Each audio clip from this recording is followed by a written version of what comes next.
Hello guys, welcome to my YouTube channel Zuber Ahmad mathematics class में आपका फिर से स्वागत है। दोस्तों, आज मैं हिंदी का एक 2025 के लिए मैं मोस्ट इंपॉर्टेंट क्वेश्चन लाया हूं, जो ये 2000 हिंदी 24 का पेपर है। हिंदी 302 डीएच का सेट है। तो दोस्तों, सबसे पहले आपको मतलब गद्य और पद्य से 10 बहुविकल्पीय प्रश्न पूछे जाएंगे, जो वेरी मोस्ट इंपॉर्टेंट, ठीक है।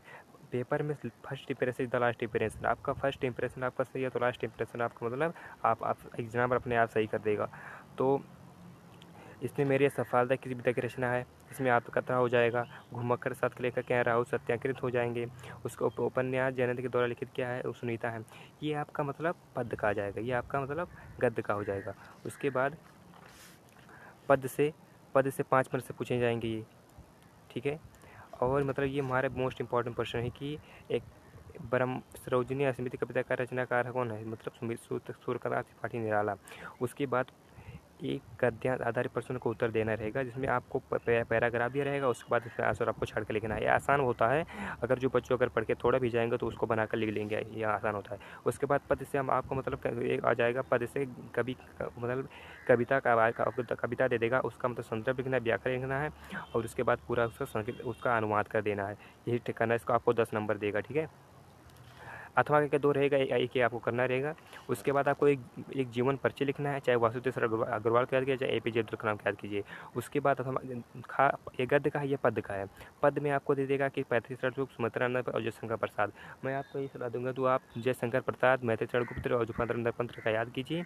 और उसके बाद 80 वर्ड का मतलब ध्रुव यात्रा या बहादुर कहानी आपको याद करना है। आपको मतलब पंचलायर बहादुर कहानी है और ध्रुव यात्रा याद कर लेना, क्योंकि इससे आपको 5 नंबर मिलेगा। और उसके बाद खंडकाव्य आएगा, आपको मतलब अपने अपने एरिया का, अपने इस मतलब उत्तर प्रदेश का खंडकाव्य, सत्य की जीत खंडकाव्य के आधार पर दुर्योधन का चित्रण करना रहेगा, या अथवा के दो रहेगा, चाहे एक करना चाहे एक करना, ठीक है। इससे आपका 5 नंबर फिक्स हो जाएगा। और उसके बाद संस्कृत दे देगा, संस्कृत दे दिया रहेगा। उसके बाद अथवा के 2 रहेगा, उसका वो संदर्भ लिखना है कि किस पाठ से लिया गया है, उसके बाद उसका अनुवाद कर देना है। उसके बाद आपको 2 ये गद्य का है, ये आपका पद्य का हो जाएगा। उसका 14 नंबर आपका फिक्स, 7 इसका 7 इसका।